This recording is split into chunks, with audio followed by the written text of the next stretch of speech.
Hello everyone, welcome to English pro. आज हम इस वीडियो में करने वाले हैं practice of parts of speech. English competitive exam में बहुत ही इंपॉर्टेंट सेक्शन है पार्ट्स ऑफ स्पीच। मोस्टली या इससे रिलेटेड क्वेश्चंस आते ही आते हैं। Okay, what is the function of parts of speech का? जब भी हम किसी वर्ड के पार्ट्स ऑफ स्पीच की बात करते हैं, इट मीन्स हम बात करते हैं उसके फंक्शन की। मीन्स उस सेंटेंस में उस वर्ड का क्या फंक्शन है, मीन्स वो किस तरह से काम कर रहा है। वो एज अ नाउन काम कर रहा है, एज अ प्रोनाउन काम कर रहा है, वर्ब की तरह काम कर रहा है, एडवर्ब की तरह काम कर रहा है। तो हमें यहाँ पे उसका फंक्शन फाइंड आउट करना होता है। ओके, तो यहाँ पे मैंने लिए हैं at least 20 question for the practice of parts of speech. So without wasting any time, let's start. First question, the children were playing outside. बच्चे बाहर खेल रहे थे। हमें यहाँ पे फाइंड आउट करना है आउटसाइड का पार्ट्स ऑफ स्पीच की। इसका पार्ट्स ऑफ स्पीच यहाँ पे एडजेक्टिव है, नाउन है, एडवर्ब है या फिर है प्रोनाउन। ओके, देखो बच्चे खेल रहे थे, यहाँ पे प्लेइंग क्या है? वर्ब है। तो इसी वर्ब के बारे में ये वर्ड हमें थोड़ा और बता रहा है कि बच्चे खेल रहे थे। कहाँ खेल रहे थे? आउटसाइड, बाहर खेल रहे थे। ओके, तो यहाँ पे क्या है? वर्ब को मॉडिफाई कर रहा है, वर्ब के बारे में और बता रहा है कि बच्चे खेल रहे थे, एक्शन हो रहा था। कहाँ खेल रहे थे? बाहर खेल रहे थे। तो मॉडिफाई कर रहा है, तो इट मीन्स ये वर्ड है एडवर्ब। ओके, क्योंकि जो एडवर्ब है वो किसी वर्ब को भी मॉडिफाई कर सकता है, किसी और एडवर्ब को भी मॉडिफाई कर सकता है, या फिर किसी एडजेक्टिव को भी मॉडिफाई करने का काम कर सकता है। अब वन थिंग जो यहाँ पे एक क्वेश्चन है कि बच्चे गलती क्या करते हैं, जैसा ही आउटसाइड वर्ड देखा इट मीन्स उन्होंने सोचा कि प्लेस की बात हो रही है, तो ये है प्रेपोजिशन। ठीक है, लेकिन ये प्रेपोजिशन नहीं है, क्योंकि अकॉर्डिंग टू ग्रामर रूल अगर कोई भी word as a preposition work करता है तो उसके बाद कोई भी नाउन या प्रोनाउन एज अ ऑब्जेक्ट आपको मिलेगा।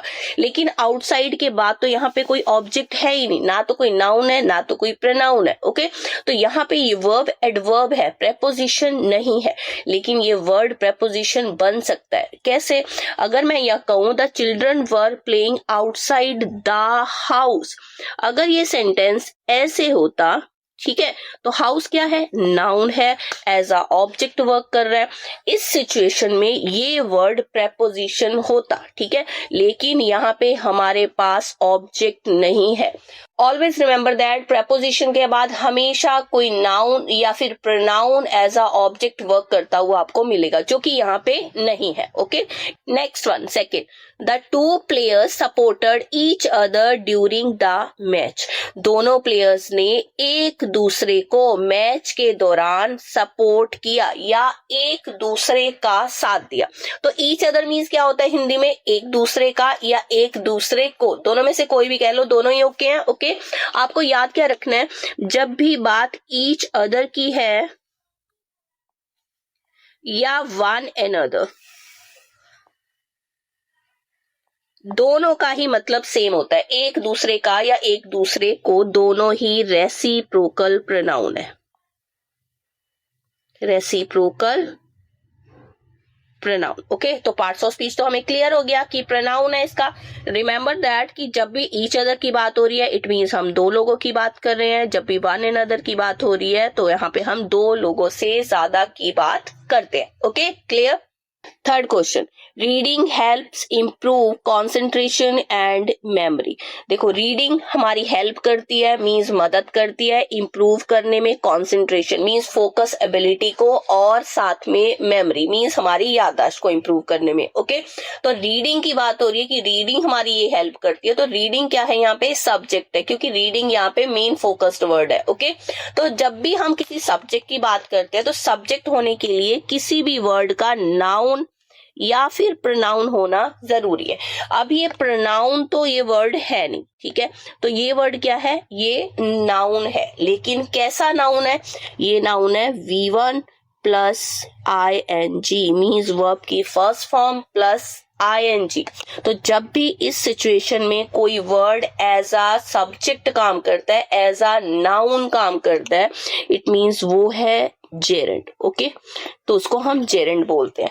तो इसका पार्ट्स ऑफ स्पीच क्या है? नाउन है, क्योंकि एज अ सब्जेक्ट वर्क कर रहा है, सब्जेक्ट है तो इट मींस या तो ये नाउन है या प्रोनाउन है। प्रोनाउन ये है नहीं, ये है नाउन। लेकिन remember that V1 plus ING जब भी कोई word as a noun work करता है that is called gerund in English grammar. Okay, fourth question, she completed the assignment carefully. उसने बहुत ही सावधानी के साथ जो असाइनमेंट था उसको कंप्लीट किया। ओके, अब देखो असाइनमेंट को कंप्लीट किया उसने, ये क्या है? हमारा वर्ब है। कंप्लीट किया कैसे? केयरफुली कंप्लीट किया। ओके, तो यहाँ पे वर्ब को मॉडिफाई कर रहा है, ये वर्ड क्या कर रहा है? मॉडिफाई कर रहा है। तो वर्ब को मॉडिफाई करने वाला वर्ड क्या हो गया? एडवर्ब हो गया। ओके, तो पार्ट्स ऑफ स्पीचेस का क्या हो गया? Adverb is the answer. Okay, question number 5, he entered the room. उसने रूम में एंटर किया while the discussion was going on. जब डिस्कशन चल रहा था, चर्चा चल रही थी। ओके, दो एक्शंस की बात हो रही है, दोनों एक्शंस एक ही टाइम में हो रहे हैं। पहला है ही एंटर्ड द रूम, उसने रूम में एंटर किया। देखो इंडिपेंडेंट क्लॉज है ये। क्यों? अगर हम किसी को कहते हैं ही एंटर्ड द रूम, अपने आप में प्रॉपर सेंस दे रहा है, प्रॉपर मीनिंग दे रहा है, तो इससे किसी और की जरूरत नहीं है अपनी सेंस को क्लियर करने के लिए। ओके, सेकंड है while the discussion was going on, जब डिस्कशन चल रहा था।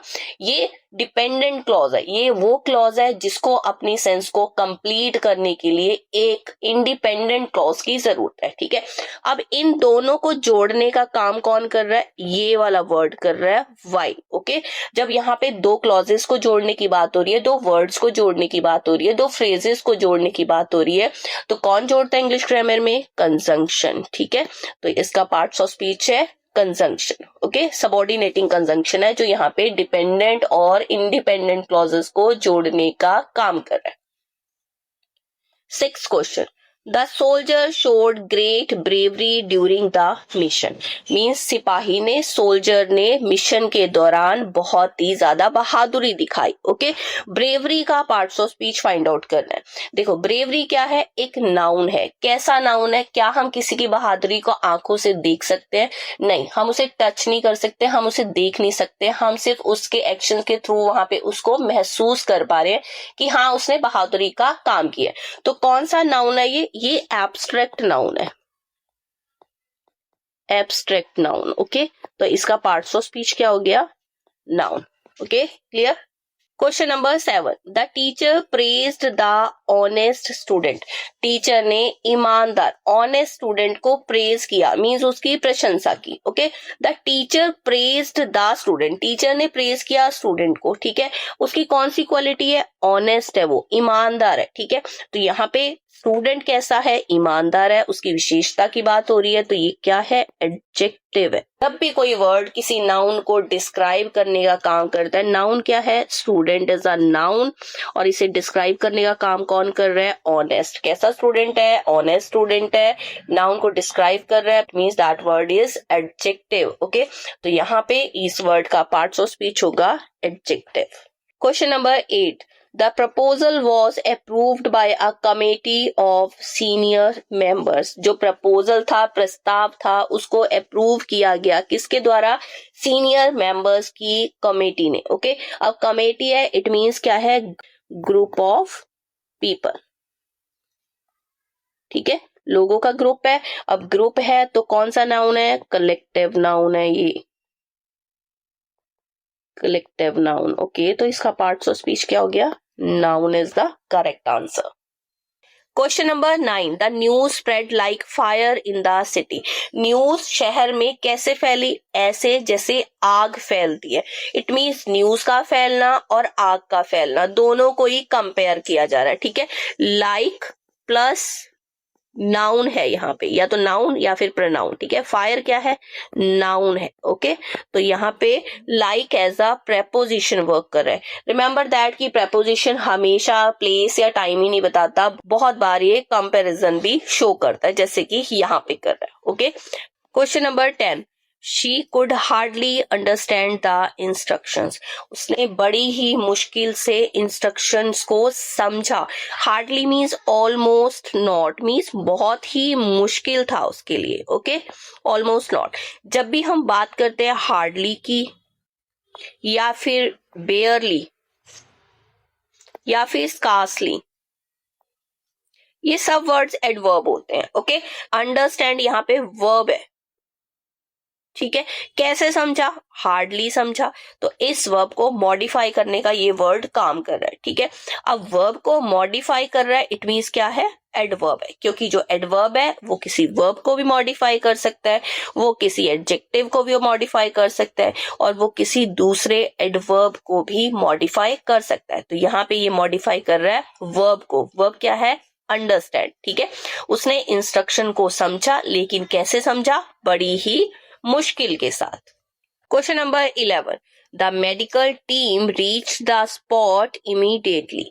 जो मेडिकल टीम थी वो तुरंत मौके पर पहुंच गई। ओके, हमें पार्ट्स ऑफ स्पीच बताना है इस वर्ड का। देखो, the team reach the spot immediately, team मौके पर तुरंत पहुंच गई, लेकिन वो टीम कैसी थी? मेडिकल टीम थी। ये क्या है? नाउन है, और नाउन को डिस्क्राइब करने का काम कर रहा है ये वर्ड। कैसी टीम है? मेडिकल टीम है, मींस उसको डिस्क्राइब कर रहा है, उसकी विशेषता बता रहा है कि वो मेडिकल टीम है। तो मेडिकल का पार्ट्स ऑफ स्पीच क्या आएगा? एडजेक्टिव आएगा। Okay, question number 12, Alas, the patient couldn't be saved, means अफसोस की बात है कि पेशेंट को बचाया नहीं जा सका। हमें पार्ट्स ऑफ स्पीच बताना है अलास का। इन सडन फीलिंग्स की बात हो रही है, और सडन फीलिंग्स है, इट मीन्स इसका पार्ट्स ऑफ स्पीच क्या है? Interjection. Okay, question number 13, the train will arrive within an our, means जो ट्रेन है 1 घंटे के अंदर अंदर आएगी। ओके, तो विद इन हमें यहाँ पे टाइम लिमिट बता रहा है, या फिर बाउंड्री की बात हो रही है। ओके, मीन्स इतने टाइम में ट्रेन आ जाएगी। ओके, रिमेंबर दैट मैंने आपको पीछे भी एक क्वेश्चन में बताया था कि जब भी हम एडवर्ब की बात करते हैं तो एडवर्ब को ऑब्जेक्ट की नीड नहीं होती, प्रेपोजिशन को ऑब्जेक्ट की नीड होती है। The train will arrive within an hour यहाँ पे वर्क कर रहा है as a noun phrase. Okay, noun phrase है, इट मीन्स ये एज अ ऑब्जेक्ट वर्ब कर रहा है। देखो, ये नाउन फ्रेज क्यों बोला? नाउन तो ये वर्ड है 1 घंटा, ठीक है। एन के साथ ग्रुप ऑफ वर्ड्स हो गया। फ्रेजेस क्या होते हैं? ग्रुप ऑफ वर्ड्स होते हैं, चाहे उनकी प्रॉपर सेंस हो ना हो, लेकिन वो ग्रुप ऑफ वर्ड्स होते हैं, इसलिए मैंने इसको बोला नाउन फ्रेज। ओके, तो यहाँ पे विद इन को ऑब्जेक्ट मिल रहा है, यहाँ पे ऑब्जेक्ट है, इट मीन्स ये है प्रेपोजिशन। तो विद इन का पार्ट्स ऑफ स्पीच क्या है? Preposition. 14th question, the crowd listened quietly to the speech, जो भीड़ थी उसने बड़ी शांति के साथ स्पीच को सुना, भाषण को सुना। ठीक है, अब मेन हमारे पास वर्ड क्या आ रहा है? देखो, क्राउड ने मेन एक्शन क्या किया है? सुना है। ठीक है, अब लिसन्ड वर्ब है ये। ठीक है, कैसे सुना? बहुत ही क्वाइटली सुना। तो इस वर्ब को मॉडिफाई कौन कर रहा है? ये एडवर्ब मॉडिफाई करने का काम कर रहा है। ठीक है, तो पार्ट्स ऑफ स्पीच क्या आ गया? Adverb. Question number 15, the manager handled the situation calmly, जो मैनेजर था उसने सिचुएशन को बड़ी ही शांति के साथ हैंडल किया। अब मैनेजर ने मेन एक्शन क्या किया है? हैंडल किया है सिचुएशन को, तो ये क्या है? वर्ब है। ठीक है, हैंडल किया है, तो कैसे हैंडल किया है? बहुत ही कामली हैंडल किया है, तो ये क्या है? एडवर्ब ऑफ मैनर, मींस उसको हैंडल करने का तरीका क्या था? कामली। ओके, पार्ट्स ऑफ स्पीच क्या हो गया? Adverb. Okay, question number 16, the puppy knocked the glass of the table, puppy ने जो ग्लास था उसको टेबल पर से गिरा दिया। नॉक्ड ऑफ फ्रेजल वर्ब है, तो इसका पार्ट्स ऑफ स्पीच क्या हो गया? नॉक्ड का वर्ब, क्योंकि ये वर्ब की सेकंड फॉर्म है, V2 है। Okay, question number 17, she will call you, वो तुम्हें कॉल करेगी। वेन एवर, जब भी। शी नीड्स हेल्प, जब उसे जरूरत होगी मदद की। ओके, देखो, शी विल कॉल यू, ये अपने आप में इंडिपेंडेंट क्लॉज है। देखो, क्लॉजेस क्या होती हैं? क्लॉजेस में सब्जेक्ट भी होता है, क्लॉजेस में वर्ब भी होता है। यहाँ पे भी सब्जेक्ट है, यहाँ पे भी वर्ब है, यहाँ पे भी सब्जेक्ट है, यहाँ पे भी वर्ब है, दोनों ही क्लॉजेस है। लेकिन she will call you independent clause है, मींस अपने आप में ही पूरी है, इसे किसी और की नीड नहीं है सेंस को क्लियर करने के लिए। लेकिन मैं कह रही हूं when ever she needs help, इसे जरूरत हो, तो यहां से यहां तक ये डिपेंडेंट क्लॉज है और ये इंडिपेंडेंट क्लॉज है। दोनों को जोड़ने का काम कौन कर रहा है? ये कंजंक्शन वर्ड कर रहा है, वेन एवर। तो पार्ट्स ऑफ स्पीच क्या है? कंजंक्शन। ओके, क्योंकि ये सबऑर्डिनेटिंग कंजंक्शन है, ये एक डिपेंडेंट और इंडिपेंडेंट क्लॉज को जोड़ने का काम कर रहा है। Next question, the crowd gathered outside the stadium, जो क्राउड थी, भीड़ थी, वो कहाँ इकट्ठा हुई? Outside the stadium. क्राउड है, it means group of people है, ग्रुप ऑफ पीपल है, इट मीन्स क्या है? Collective noun. Okay, collective noun. तो पार्ट्स ऑफ स्पीच क्या आ गया? Collective noun. Done. Question number 19, he accepted the offer without hesitation, उसने ऑफर को एक्सेप्ट किया बिना हेसिटेशन के। पार्ट्स ऑफ स्पीच बताना है विदाउट का, ठीक है। अब वर्ब है ये, हेसिटेशन नाउन है, और तो इट मीन्स ये वर्क कर रहा है यहाँ पे ऑब्जेक्ट। मैंने आपको रिसेंट 2-3 क्वेश्चंस में बताया है कि किसी भी प्रेपोजिशन को ऑब्जेक्ट की नीड होती है लेकिन एडवर्ब को नीड नहीं होती। तो इट मीन्स ये एडवर्ब तो है नहीं क्योंकि हमें तो यहाँ पे ऑब्जेक्ट मिल रहा है। अब यहाँ पे एक्सेप्ट किया कैसे? विदाउट हेसिटेशन, ठीक है। प्रेपोजिशन किसी भी वर्ड का, नाउन या प्रोनाउन का, दूसरे वर्ड्स के साथ रिलेशन बताता है, हमें रिलेशन शो करता है। तो ये रिलेशन ही शो कर रहा है। इसका पार्ट्स ऑफ स्पीच है प्रेपोजिशन, क्योंकि हमारे पास है यहाँ पे नाउन हेसिटेशन जो कि एज अ ऑब्जेक्ट वर्क कर रहा है। Okay, question number 20, the girl spoke, लड़की बोली, इन अ पोलाइट मैनर, ठीक है, पोलाइट मैनर में। अब बोलने का उसका तरीका क्या था? पोलाइट था। इट मीन्स यहाँ पे उसके मैनर की विशेषता बताई जा रही है, ठीक है, विशेषता बताई जा रही है। मैनर क्या है? नाउन है, ठीक है। नाउन को डिस्क्राइब कौन कर रहा है? पोलाइट वर्ड कर रहा है, और जो वर्ड नाउन को डिस्क्राइब कर रहा है इट मीन्स वो क्या है? एडजेक्टिव है। ओके, तो इसका पार्ट्स ऑफ स्पीच है एडजेक्टिव। तो ये थे हमारे 20 questions for the practice of parts of speech. Remember that कोई भी ग्रामेटिकल टर्म हो, चाहे वो पार्ट्स ऑफ स्पीच की प्रैक्टिस हो या एनी अदर ग्रामेटिकल टर्म्स, वो रट्टा इक्वेशन से कभी भी सॉल्व नहीं हो सकती। अगर आप सेम टर्म्स को बार बार प्रैक्टिस करते हो तो आपके लिए बहुत ही ईजी हो जाएगा उसे समझना या फिर उसे सॉल्व करना। ओके, तो मिलते हैं ऐसे एक नए प्रैक्टिस सेट के साथ। Bye and enjoy your learning.